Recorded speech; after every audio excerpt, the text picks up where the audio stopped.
Bangunan Persekutuan Kuala Krai, sebuah mercu tanda pentadbiran kerajaan yang telah lama berkhidmat kepada rakyat di daerah Kuala Krai, Kelantan. Terletak di Jalan Pintas Kuala Krai, bangunan ini dibina di atas kawasan seluas 1.28 ekar dengan keluasan tapak bangunan 2,300 meter persegi. Bangunan Persekutuan Kuala Krai dilengkapi dengan pelbagai kemudahan fasiliti bagi memastikan keselesaan dan keselamatan semua penghuni. Dengan keluasan tapak 1.28 ekar dan 4 tingkat, bangunan ini menempatkan 7 jabatan kerajaan dengan 88 orang penghuni.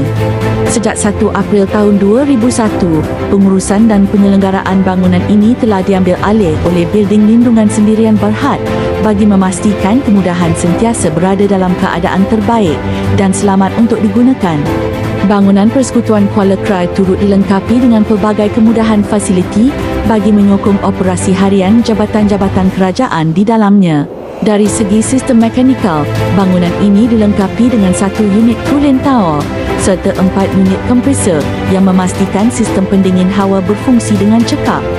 Bagi sistem elektrikal, bangunan ini beroperasi dengan sistem voltan rendah 415 volt, dipantau dan dijaga rapi oleh penjaga jentera elektrik yang bertauliah.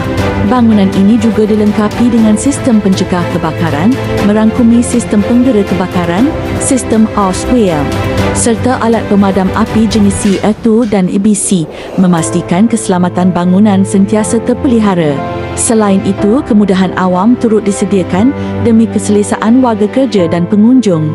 Antaranya, bilik mesyuarat guna sama berkapasiti 30 orang. Kemudahan surau, anjung dan ruang menunggu.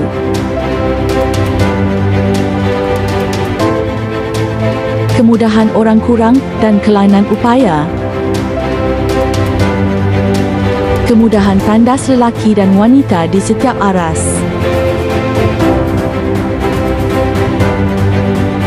Dan kemudahan parkir kenderaan. Persekitaran bangunan Persekutuan Kuala Krai turut dihiasi dengan lanskap yang terancang dan dijaga rapi bagi mewujudkan suasana kerja yang harmoni dan menyenangkan.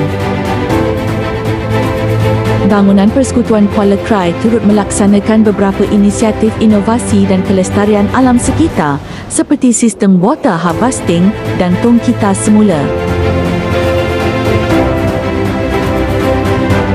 Bagi memastikan kebersihan dan kesihatan persekitaran sentiasa terpelihara, bangunan Persekutuan Kuala Krai melaksanakan perkhidmatan kawalan serangga perosak dan fogging secara berkala.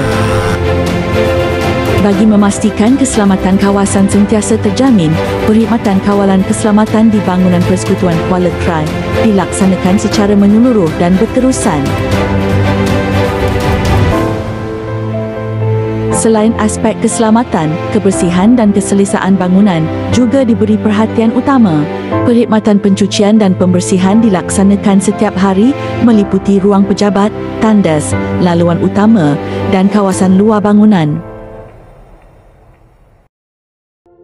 Saya Muhammad Zawawi bin Cik Ibrahim selaku Ketua Jabatan Sekolah Bahasa Malaysia Jajahan Kuala Krai selaku pengurusi bangunan guna sama Kerajaan Persekutuan Kuala Krai ingin mengucapkan setinggi-tinggi penghargaan kepada pihak pengurusan fasiliti bangunan iaitu Building Lindungan Sedia Berhad kerana telah terpilih sebagai top 5 dalam pertandingan anugerah pengurusan penyelenggaraan bangunan bersama Persekutuan untuk tahun 2024. Setelah menunjukkan komitmen yang tinggi dan prestasi yang baik, saya percaya bahawa Building Lindungan mampu untuk terus menempa nama dalam industri pengurusan fasiliti di Malaysia. Akhir kata, saya berharap agar Building Lindungan Sedia Berhad berjaya untuk menduduki tempat pertama dan akan sentiasa berjaya untuk tahun-tahun yang seterusnya. Sekian, wabillahi taufiq wal hidayah. Wassalamualaikum warahmatullahi wabarakatuh dan terima kasih.